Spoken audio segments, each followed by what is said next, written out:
What's up, guys? It's your boy, Barca Boy 103. Today we're going to be reacting to the Barcelona news over the past few days, where we do have a lot of topics to discuss, from Barcelona's transfer targets in the summer, them wanting to reduce the wage bill. We have some reports about Vitor Roque arriving in January. Both Roque and Deco have spoken to Mundo Deportivo to give us updates, but we have been linked with Manchester City striker Julian Alvarez. He does have a secret release clause in his contract with a very affordable fee. Xavi loves the player, and Barcelona are keeping their eyes on him, and that of course has now put Lewandowski's future in doubt. Again, Lewandowski's salary is increasing every single year. The club don't want to pay him. They think it's overpriced. They can't afford it. Saudi Arabia is knocking on the door for Lewandowski, and Saudi Arabia could end up paying Barcelona the price for the release clause of Julian Alvarez for Lewandowski. Absolutely crazy scenes. We also have some updates on the contract renewal of Frenkie de Jong as well, how Deco has spoken with de Jong's agent. One of the biggest news has been that Joan Laport has been charged with bribery in regards to the Negreira case. Again, we'll talk about that, give you the updates. Won't be worried about it whatsoever. We have some updates on Abde and why he left Barcelona, the hidden secrets behind why Barcelona hired Boyan, and of course we do have massive injury updates coming up, of course, after the club game this Sunday. We have updates on Koundé, Lewandowski, Rafinha, de Jong, Pedri, Lamine Yamal, Balde, and also a new injury which Barcelona suffered yesterday. But before we get into it, make sure you guys smash that like button down below. Let's try to get the 200 likes on this video. Be very much appreciated. Also, if you're new, make sure you subscribe down below if you haven't already, and let's get into it. Let's start off with the transfer news over the past few days. Now, firstly, we're going to be discussing the plan for Barcelona in the upcoming transfer windows, what are their priority positions, and also the priorities in regards to salary cuts, reductions, and to keep everything at a balanced pace. Now, firstly, Renewal have come out saying the club is already planning for next season and is focusing on three main positions: right back, left back, and defensive midfielder, with that being of course the priority. Now, Tony Juan Marti came out saying that Barcelona wants to continue reducing the average salary of the squad. The desire is that new signings average annual salaries does not exceed 4 to 5 million euros. Now, that is net, not gross. Of course, gross would probably be around, let's say, 8 to 10, but net in their pocket around 4 to 5 million euros. Nowadays, the club cannot match the salaries that the EPL has and are not willing to offer astronomical wages. Thus, Barcelona have already transferred to hypothetical signings the roadmap of such changes. Only 4 or 5 differential players would be earning above the 5 million euros and would earn around up to 10 net per year. So the club is essentially saying that the majority of signings, 90% of them, would not make more than 5 million yet net, but there is that set bracket where they will maybe push to 10 million net a season. Now, let's do some quick maths here. What is, let's say, 5 million a year salary, and you take that of course into weekly wages, that does come out to around 96,000 a week. So around about 100,000 euros a week is the maximum the club want to spend on any new signings coming in. Now, we already have a lot of players currently on that salary. I can think off the top of my head: Lewandowski, Ter Stegen, Frenkie, Rafinha, Varane, Gundogan, Araujo, Gavi, Pedri. Current loan players: Ansu, Cancelo, Felix is not there yet. So that's already 10 that already exceed the club's, point of breaking. But I think this means going from this point forward. Again, there's going to be some players who are going to be earning more money than others because they earn the club more money, whether it's on the pitch playing week in, week out, or behind the scenes in advertisements and sponsorships and all that sort of stuff. So we'll see how the club, pursue this strategy in the upcoming transfer windows about not getting players too much money coming in maybe initially. Again, they don't want to spend more than 100,000 euros a week on new signings coming in, but they are prioritizing the signing of a right back, a left back, and a defensive midfielder, with that being the priority. Now, on the topic of midfielders, we do have some updates around midfielders that we've already been linked with, as Barcelona continue watching some of the top midfielders in Europe to, of course, sign for the club. Now, we talked about in the last video how, according to Tony Juan Marti, he said that Bruno Guimarães just have a release clause of around 70 million euros exclusively only for Barcelona, as Barcelona's dream club, and we might see that being an option down the line. Fabrizio Romano, who's, of course, keep in mind, very close to Bruno Guimarães' entourage and has been on top of everything since his move to Lyon, currently right now at Newcastle. He's come out saying there's actually no specific release clause for Barcelona and Bruno Guimarães' new contract at Newcastle. There's only one clause that's valid for all clubs, and that's a release clause of around 150 million euros, which of course 100 million pounds, Great British pounds. So maybe Tony Juan Martin got this wrong, I don't know, but I don't think the club are really that interested in Bruno Guimarães. I think they see him as a good player that could become an option maybe in the future if he evolves very well. Maybe he runs down his contract, things of that nature. I don't think he's a player that Barcelona dream of signing, but he definitely could be an option later down the line, along with Florian Wirtz. Now, Sport have come out saying that Florian Wirtz could leave Bayern Leverkusen in the summer, but Barcelona's chances of signing him are almost nil due to the economic reasons, and Wirtz's entourage does not want to wait for Barcelona, and Bayern Munich want to sell him for around 85 million euros. Ain't no way we are affording 85 million euros for Florian Wirtz, especially when Dani Olmo is available for 60 and also Bernardo Silva is available for 60. Look, we're at a point now in the situation of the club where you have to consider the economic investment along with the talent. I think, is there a 25 million euro difference between the talent of Dani Olmo and Florian Wirtz? I would say no. Again, the age is a big factor, but I don't think they're that far apart in age. But I think 60 million euros for Dani Olmo is still a steal compared to Florian Wirtz for around, let's say, 90 million euros if you round it up. Same for Bernardo Silva. So I think the Florian Wirtz could be an option in the future, but I think for now that train is not coming in the route of Barcelona. Now, another player's train that's also not en route to Barcelona any longer, it is Nico Williams. There has been some big advancements about his renewal situation with Athletic Club, and this is coming in from Sport, more specifically from Ivan San Antonio, who is a very, very reliable source, probably I'd say top 2 or 3 that write for Sport. Him, David de Bernabeu Reverter, and also Tony Juan Martin. Those are probably the top 3 in regards to Sport. And this is coming in again from Ivan San Antonio. He's come out saying that Nico Williams is moving away from Barcelona. His renewal negotiations are advancing, and when done, his release clause will be increased. At the moment, his release clause is 40 million euros, but that will increase slightly. Some sources are saying around 50 million euros, could be even 60. Sources close to Nico Williams assure that he would like to continue this career away from Athletic Club, but he also believes that he's still young and he has a long way ahead of him. Very, very interesting that, like I told you guys, Basque players don't tend to really like to leave the Basque country, but the fact that Williams sees his future outside of Athletic Club in the future is very, very interesting. Of course, Barcelona at the moment cannot afford to invest 50 million euros in a player like Nico Williams. His renewal is close, and Athletic Club want to announce it before the end of the year to prevent him from being able to negotiate freely with any club from July the 1st. Keep in mind, July the 1st, he can speak to any club freely outside of Spain, although Barcelona do, maybe you could say, tap a few players. Of course, last season we did that with Inigo Martinez. So I think he did a renew with Athletic Club. I guess release clause, you could say, is fairly affordable for his player profile. I think 50 million euros for Nico Williams is a bit overpriced. I think he's probably worth 30, 40 with add-ons, so you're paying just 50. So it's not that outrageous, but again, I wouldn't pay 50 million euros for Nico. I'd much rather get Dani Olmo for 60, Zubimendi for 60, just throw an extra 10 million in there, whatever the case may be. But looks like the ship has sailed. I told you guys in the last video as well, there has been reports that there is an agreement on personal terms with Barcelona and Nico Williams if he does not renew his contract with Athletic Club. So for now, I'd say keep your eyes on it, but the road is showing that Athletic Club are going to renew Nico Williams' contract, increases the release clause a little bit, but he could come to Barcelona in the future. But for the imminent future, it looks very, very, very unlikely.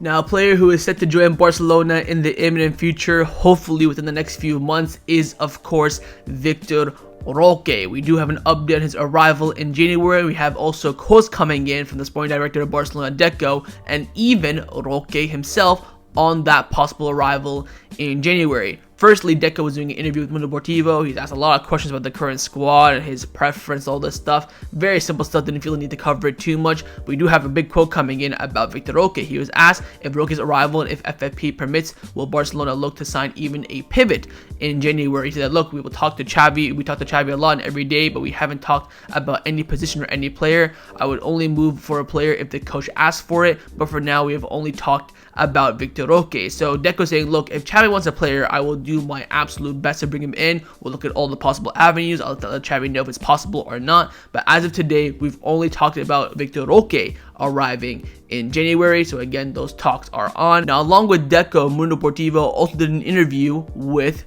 Vitor Roque in Brazil. I believe it was the day after they did the interview with Deco. And Vitor Roque came out saying, I met with Deco recently, we had positive conversations. So again, that confirms the Deco trip to Brazil. He told me that everything can happen in January, and if it doesn't, that'll be fine too. I am calm, and we will wait and see what happens. So Deco told Vitor Roque, our plans to bring you in January, but if we don't, we'll see you in the summer. So again, still no guarantees from any parties whatsoever, although we do know that all we need is the liberal football finance economic lever to be activated for them to actually pay the 40 million euros they do owe us, and that's all it takes for Vitor Roque to come in. What Barcelona do with that aspect will remains to be seen, but again, the roads are pointing to Vitor Roque. Not only have we already paid for the player, not already that, you know, the players, you know, everything's done with him, we also need him. We need Vitor Roque in January. We're looking very light in the attack. Lewandowski cannot play week in, week out. We need someone to provide that coverage and competition for him. And also, Frenkie as striker ain't really doing it. And then that, of course, pushes Frenkie to his natural wide positions where he can perform there, get some consistency there as well. So, Vitor Roque's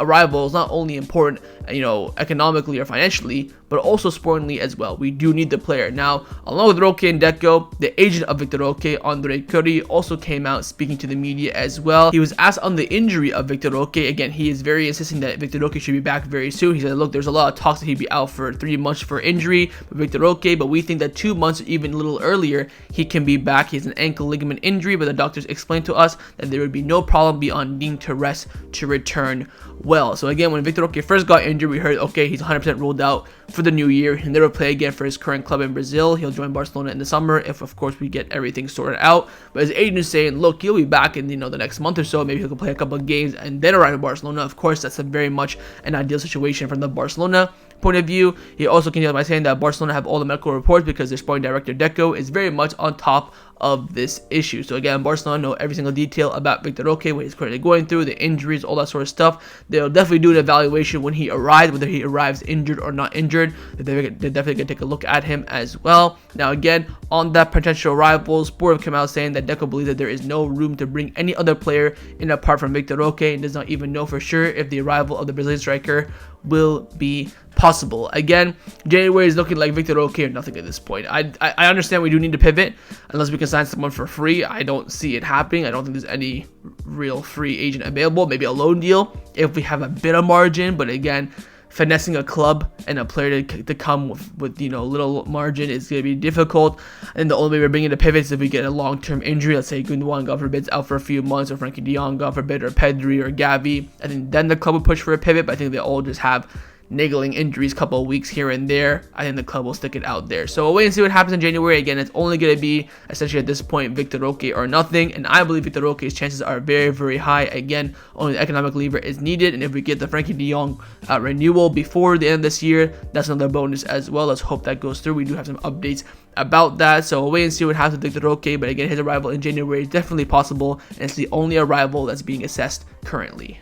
Now, along with Vitor Roque, we have been linked with another Brazilian superstar, and that's the next one coming out of Brazil, and it is Estevão Willian, also known as his nickname Messinho. And again, he is the agent. His agent is Andre Curry, who has an excellent relationship, of course, with Barcelona. He was during his interview with talking about Vitor Roque. He was asked on Estevão Willian coming to Barcelona. He said that, look, he's a top player, but we spoke with Barcelona about him several years ago, and the technical office has him under control. Over the years, he can be one of the 3 best in the world. He plays very similar to Leo Messi. He's left-footed. He has that 1v1 ability. He's great at set pieces, but we want to call him Estevão and not Messinho. He has to make his own history. The sooner the issue is worked on, the better for everyone. Again, he thinks right now he's only 16, so you cannot sign a professional deal until he's 17, then of course join when he's 18, very similar to what happened with Endrick a few months ago with Real Madrid. So we'll wait and see. I think, again, he's going to be a winger coming in. Do we need another winger? We're being linked with Nico Williams. We have Rafinha, you have Lamine Yamal, you have Florian, you have Ansu, you have Joao Felix. Barcelona have an abundance amount of wingers. The question now is they have to pick and choose who. Of course, you can bring in Estevão Willian, sign him, secure him, send him out on loan for a year or two. Again, Rafinha is not going to be here forever. Neither is Ferran Torres or whoever the case may be. So we'll wait and see on Estevão Willian. Again, Barcelona know everything about him. We have the reports on him. He's very well touted out. And again, we have that connection with his agent, Andre Curry, as well. So if any European team is going to sign him, Barcelona is definitely on the top of his list and also on the top of the club's list as well. So we'll wait and see how things develop. And again, the club are very, very keen for the future to sign Estevão Willian. Now, the final player that has been linked with Barcelona over the past few days has got me very, very excited and very, very optimistic is Julian Alvarez. Now, if you don't know who Julian Alvarez is, he's probably one of the best strikers in the world, plays for Man City, of course, won the World Cup. It was an integral role in winning the World Cup for Argentina. An absolutely fantastic player. You could say right now, top 5 in-form Premier League players in the entire league. And he's been with Barcelona. This is coming in from David Bernabeu from Sport, who is like I said earlier, top 3 journalist in regards to sport. No one else has since confirmed this, but he is still a reliable source. He's come out saying this: Barcelona are keeping an eye on Julian Alvarez. Xavi loves him, and the club is attentive to his release clause at Manchester City. Again, keep in mind, he did renew his contract with Man City, I think a few months ago, I think after the World Cup, somewhere recently, and he did extend for only a year. It was to improve his salary after the World Cup, but apparently a release clause was put in there. Barcelona believe that Julian Alvarez could be Robert Lewandowski's long-term replacement. According to some sources, he has a release clause of 50 million euros at Manchester City. Now, again, the reason why Julian Alvarez had this release clause put in is, of course, he's a top player. He's competing with the best striker in the world right now, Erling Haaland, and if he does not get into the first team, he's going to want to, of course, go out for this career, get minutes, so that release clause kind of, a way out for him. How long this release clause will be activated for, I have no idea. Is there a release clause? I think there is. Is it 50 million euros? I have no idea. But holy shit. Think of this.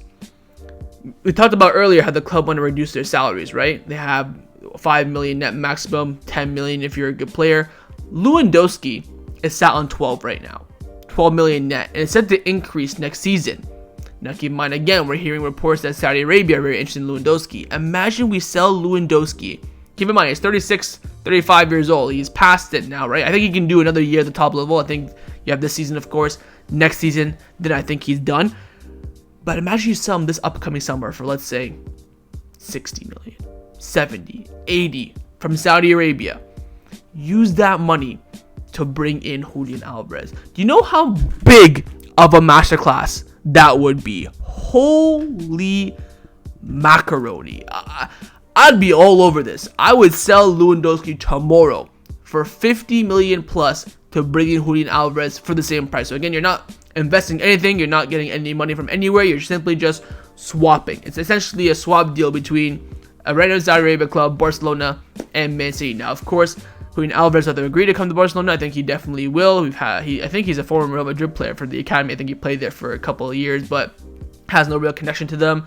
He'd come be the starting striker for Barcelona, competing with Vitor Roque. Imagine having Julian Alvarez and Vitor Roque as your striker options. We're set for like the next 10, 15 years. Vitor Roque is 18. I think Julian Alvarez is like 20, 21, or 22, somewhere around there. It'd be ridiculous. And of course, Man City do make a profit. They bought Julian Alvarez, I think, for 18 million. They're selling him for 50, so that's a good profit for them, even though he's probably worth, I'd say, right now, market value, I'd say he's worth 80.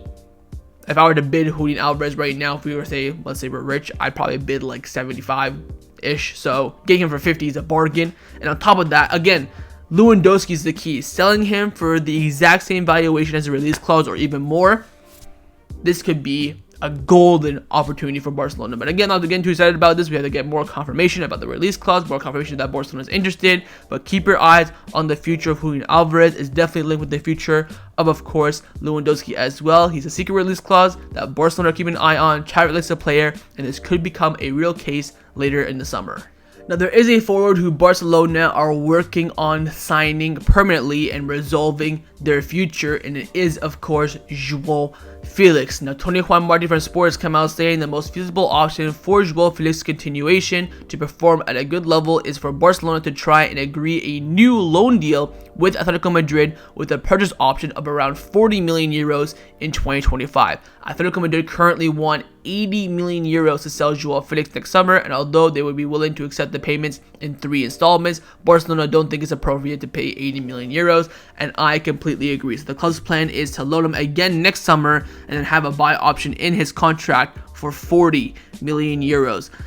I think that's a good move. I think right now the best case scenario for Joao Felix is to loan again next summer, because Atletico Madrid are asking for too much. We don't have the money. Joao Felix doesn't want to go back to Atletico Madrid. Atletico Madrid don't want him unless another club comes in and offers it. Then we'll see. But again, Joao Felix has made it very, very clear he wants to stay at Barcelona. But again, we talked about all the young talent that we have. being linked with. All the young talents we have right now in the first team, Estevão Willian, you have Vitor Roque coming in, you could get Julian Alvarez. I think Joao Felix's continuation depends a lot on his performances. If he performs, I expect him now to get 10 goals, 10 assists by the end of the season. I think he's on 3 goals, 6 assists, 3 goals, 4 assists. So 10 goals, 10 assists, I think that's definitely achievable. We're not even halfway through the season yet. He's had a great start. I think if he gets to that point, I would look into it for sure. I think Joao Felix right now, of course, deserves to stay at Barcelona 100%. But come the end of the season, the situation could definitely change. But again, that's Barcelona's plan right now for Joao Felix, is to loan him again next summer and include a 40 million euro buy option. Again, next summer we'll have to cover his salary again, all that jibby-jabby sort of stuff. There will be no loan fee, of course. We'll wait and see what happens. Again, he still has to perform, and of course Atletico Madrid have to agree to Barcelona's counter offer as well. So keep your eyes on the future of Joao Felix, as Barcelona are planning right now to reload him again next summer. Let's now discuss the players who have been rumored to leave Barcelona over the past few days. First up is a name that I mentioned a lot so far in the video. It is, of course, Robert Lewandowski. Now, Sport have come out saying that Deco wants to talk to Lewandowski, whose salary increases over the years. To help with FFP, a solution must be sought out. A 1-year renewal seems to be the most likely option, but his departure cannot be ruled out yet because Saudi Arabia are very interested. Again, all the stars are aligning here. You sell Lewandowski, keep in mind, we bought Lewandowski for 45. You sell him for 50 plus. Not only do you make a profit on his sale, you also use that money to bring in one of the best strikers in the world right now in Julian Alvarez, and it will cost you no extra money. You don't even have to negotiate with Man City. Add a release clause, bish bash bosh, and you're sorted. Again, I think Lewandowski can still do it next season. I think he has this season, next season, then he's done. But again, this depends on how he does now. Right now, you could say he's had a good start to the season. He's had, I think, 7 goals, something like that, 2 assists, somewhere in that region. So he's performing at an okay level. But again, you pick it up. He came to Barcelona, never got injured in his career, I believe. He's come out of Barcelona. I think he's had 2 injuries. He's currently injured. So all these things add up. His age, of course, and his salary, most importantly. Keep in mind, when we signed Lewandowski, we signed him on a 3-year deal plus 1-year option. His salary will increase every single year. Again, he signed him when he first came in. He's on a fairly low salary. I think it was like 200,000 for Lewandowski, of course, best record in the world at the time. Very, very cheap. I think now it's like 250. It's going to increase to 300 next season. And then Barcelona thinking, look, you can sell Lewandowski for a profit. You're bringing Julian Alvarez, who will, you could say right now is better than Lewandowski, or at the highest level can perform better than Lewandowski. He'll earn less money as well. It's an absolute no-brainer, but we'll wait and see what the club decide. I think they're not rushing to conclusions. They want to see it bit by bit, because they can get Julian Alvarez. If this release clause thing is all just a hoax and not true, then we're essentially stuck with Lewandowski, so you don't want to get on his bad side right now, all those sort of things. So wait and see what happens with Lewandowski. I think his future is very much in the air, especially when it comes to the summer, especially if Julian Alvarez is available for 15 million euros, especially if his salary is going to increase astronomically, and especially if Saudi Arabia are willing to pay big money for the Polish striker. So wait and see what happens, but again, Lewandowski's Barcelona future is currently in doubt. Let's now discuss some contract renewal updates around the first team at Barcelona. Firstly, the only update we do have is on the contract renewal of Frenkie de Jong. Now, before we get into the news, I want to go through the quotes that Deco did speak about with the interview with Mundo Deportivo on the contract renewal of Frenkie de Jong. He came out saying this: "First of all, I've sent some messages to his agents, whom I don't know, to introduce myself, and what I did with Frenkie was this, but there are more. We will talk about the future, about solidarity. There are players that we would like to keep in the club for many more years, but we have not talked yet about renewal. The only conversation has been to introduce myself. We like Frenkie, as well as Pedri, Araujo, Gavi, Gundogan, who could spend quite a few years in the club. Frankie's at a perfect age as a footballer and is playing at a great level. That's why we want him to be here for many more years." He's then asked on Frenkie and his agent not being happy with Barcelona after everything that happened, not last summer, but 2 summers ago. He said, "Look, I don't know what happened in the past. I can't talk about things of when I wasn't present, but more important than the agent or me is the player. In the end, the player is the one who decides for his life. The important thing is that I see him happy player, enjoys playing football at a great level, and at Barcelona, the player have to be happy to play at their best level, knowing the pressure that exists, but they are comfortable. And Frenkie, I see him at ease. He has a contract for this season and 2 more, and the important thing is that he continues to enjoy the club just like the rest." The next been saying, "Look, I've introduced myself to his agent. We've gotten those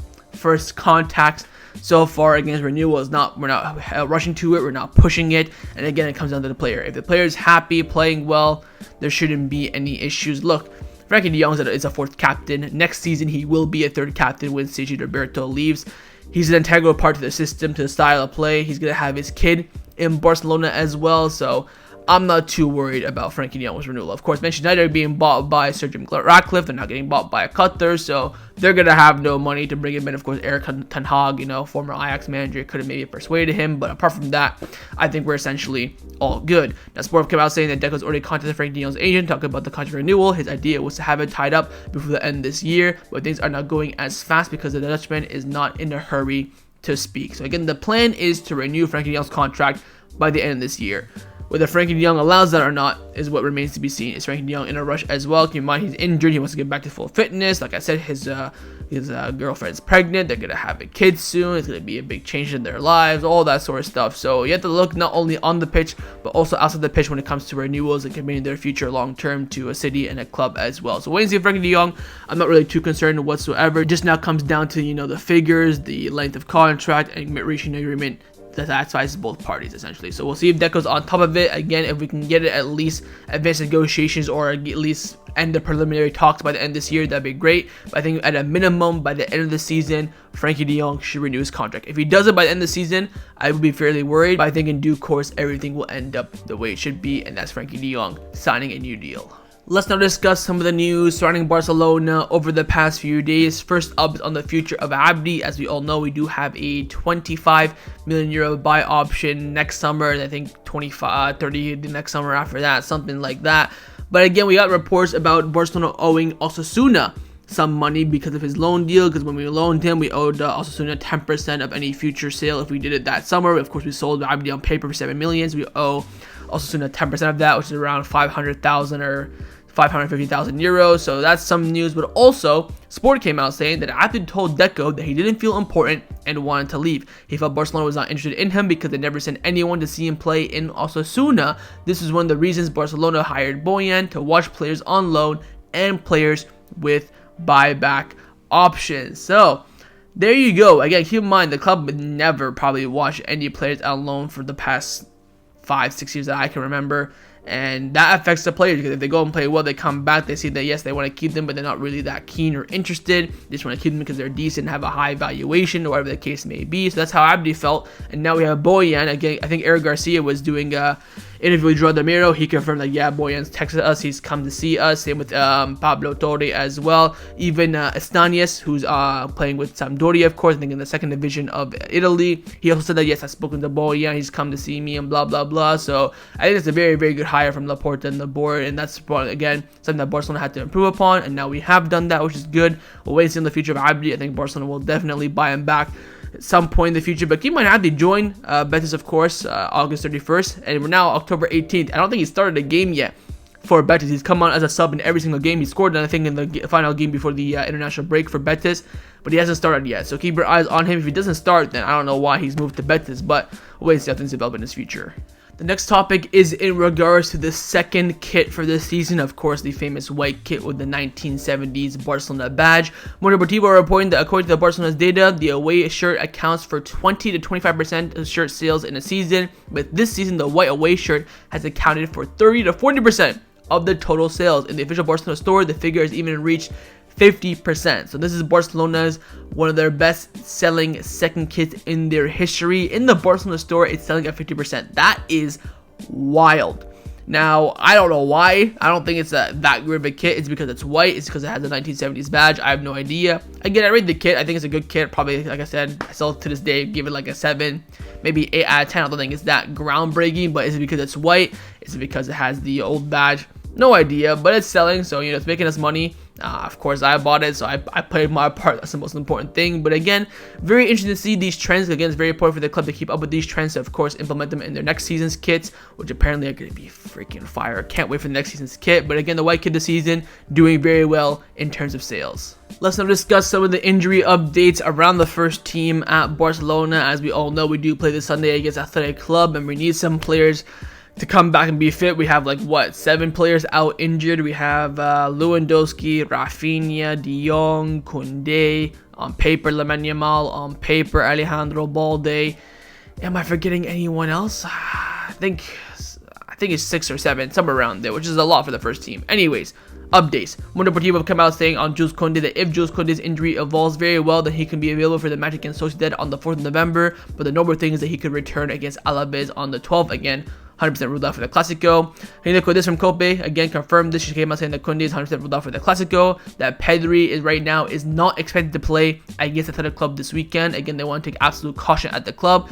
With Frenkie de Jong, the other day, he removed his ankle support, and his participation in the Clásico is very difficult, almost impossible, but not completely ruled out. That's been kind of the main theme here. Miguel from AS also confirmed about Pedri's reports, and that Pedri is ruled out for this weekend's game against Athletic Club. This Monday, he won't train with the group. In the best case scenario, he'll return against Shakhtar, where he could maybe play a few minutes. He will only be discharged when he is 100% recovered. If he does not finally arrive against Shakhtar, his return will be set against Real Madrid and to start on the bench. So since he's not playing this weekend at this point, 100%, he ain't starting the Clásico. Unless Xavi's gonna risk him, and risk him for the biscuit, he won't start. He'll come off the bench against Shakhtar, probably come off the bench against Real Madrid as well.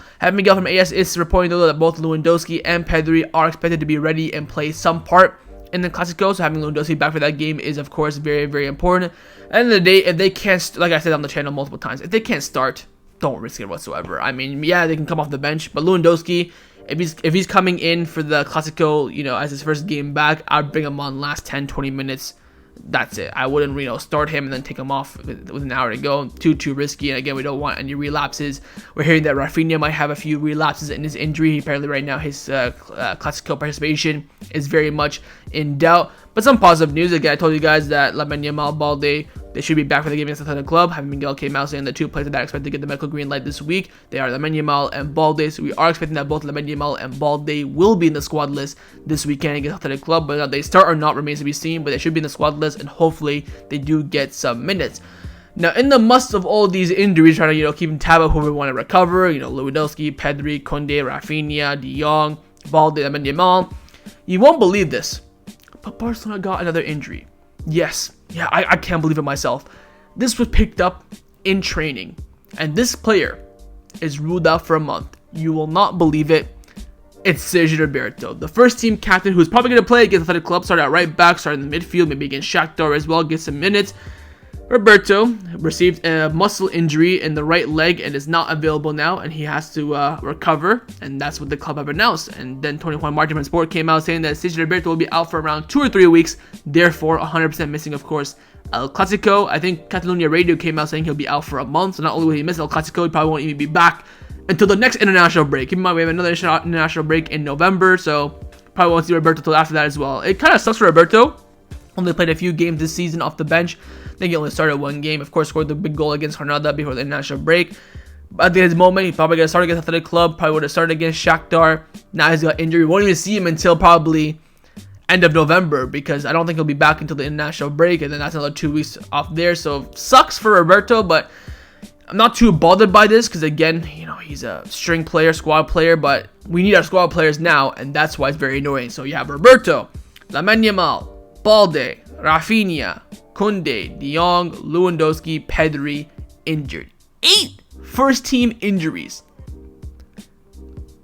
I cannot fathom it. I thought Barcelona put on LinkedIn looking for a physical trainer. I mean, bloody hell, we're really clutching at straws here. But again, Roberto's injury is not very, very big, but it just sucks that it came at a time like this where we do need our squad players.